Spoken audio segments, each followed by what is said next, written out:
তাবিদের মধ্যে মুহাম্মদ ইবনে সিরিন খুব ভালো স্বপ্নের ব্যাখ্যা জানতেন। এক লোক এসে মুহাম্মদ ইবনে সিরিনকে বলল যে আমি দেখলাম আমার ছেলে পানি খেতে খেতে পেটটা এত বড় হয়ে গেছে। এই একই স্বপ্ন আরেকটা লোকও দেখলো, দেখে এক মূর্খের কাছে জিজ্ঞেস করলো। সে বলল, সর্বনাশ, এত বড় পেট হয়ে গেছে, তোমার ছেলে তো মারা যাবে। ঠিকই কদিন পরে ছেলেটা মারা গেল। আর একই স্বপ্ন দেখে এই লোক মুহাম্মদ ইবনে সিরিনকে জিজ্ঞেস করেছিল, উনি বলেছেন যে তোমার ছেলে তো অনেক বড় আলেম হবে। ঠিক তাই হয়েছে, ওই ছেলে অনেক বড় আলেম হয়েছে। তো ফাইন্না রুইয়া তাকাউ আলা মা তুআব্বার, স্বপ্নের ব্যাখ্যা তেমন হয় যেমন এটার ব্যাখ্যা করা হয়।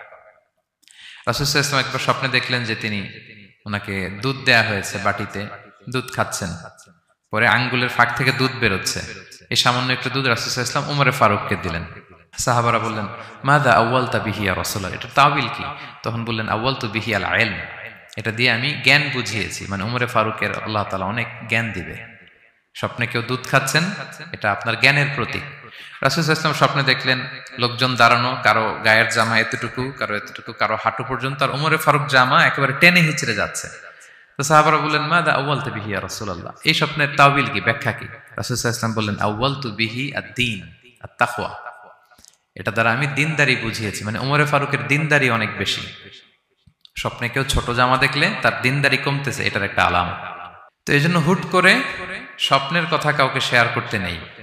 রাসূল সাল্লাল্লাহু আলাইহি ওয়াসাল্লাম ফজরের সালাতের পরে মসজিদে নববীতে সালাম ফিরিয়ে সাহাবাদের দিকে মুখ ফিরিয়ে বসতেন, তাসবিহ পড়তেন, এরপর জিজ্ঞেস করতেন, হাল রাআ আহাদুম মিনকুম আল বারিহাতা রুইয়া, গত রাতে কেউ কোনো স্বপ্ন টপ্ন দেখেছে নাকি? তো তখন সাহাবারা এই স্বপ্ন বলতেন, রাসূল সাল্লাল্লাহু আলাইহি ওয়াসাল্লাম ব্যাখ্যা করতেন। সুবহানাল্লাহ, কত সৌভাগ্যবান ছিলেন তারা। তাহলে স্বপ্ন বলা যাবে নাকি কাউকে? না। খুবই শুভাকাঙ্ক্ষী, আপনার একেবারে ক্লোজ ফ্রেন্ড, তাকে বলতে পারেন। আর অনেক বড় আলেম যিনি ভালো ব্যাখ্যা করতে পারবেন, আপনাকে গাইড করতে পারবেন, তাকে বলবেন। এছাড়া বলা যাবে না। আর খারাপ স্বপ্ন তো বলাই যাবে, আল্লাহ তাআলার কাছে পানা চাইতে হবে। তাহলে ঘুমিয়ে ঘুমিয়ে যেটা দেখি এটা কারোর কাছে বলা যাবে না। আর যেটা পাওয়ার আকাঙ্ক্ষা মানুষকে ঘুমাতে দেয় না, ওইটাও একটা স্বপ্ন। বলে না যে আমার জীবনের স্বপ্ন আমি এটা করব, এটাও স্বপ্ন। এই ভিশনও শেয়ার করা যাবে না কারোর সাথে। আপনারা তো ব্যবসায়ী মানুষ, টিপস শিখাই দেয় কিছু। বিশাল বড় একটা কিছু প্রজেক্ট নিছেন, শুরু করার আগে আপনি বলে ফেলছেন, শেষ, আর এটা হবে না। দেখবেন যে এখান থেকে কনস্পিরেসি, ওইখান থেকে শত্রুতা, ওইদিকে এটা করছে ওইটা করছে, আপনি আর আগাতেই পারবেন না। দুঃখজনক হলেও সত্য, আমরা বাংলাদেশিরা তো এগুলোতে অভ্যস্ত।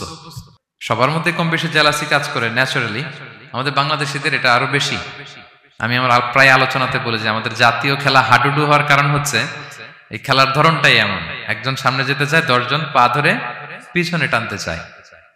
তা আপনি আপনার ভিশন শেয়ার করলে বিপদে পড়ে যাবেন। আপনি প্রপার হোমওয়ার্ক করবেন, গ্রাউন্ড ওয়ার্ক করবেন, কাউন্সিলিং করবেন, প্রজেক্ট দাঁড় করাবেন, লঞ্চিং প্রোগ্রামের দিন সবাইকে জানাবেন। সব রেডি, এবার আর কেউ কিছু করতে পারবেন, এটা দাঁড়ায় গেছে, সব রেডি আমার। লঞ্চিং জাস্ট একটা ফর্মালিটিস, তারপরে আমার কাজ শুরু হবে। কিন্তু আপনি আগেই যদি সবাইকে জানায় ফেলেন, হবে এটা? স্বপ্ন শেয়ার করতে নেই।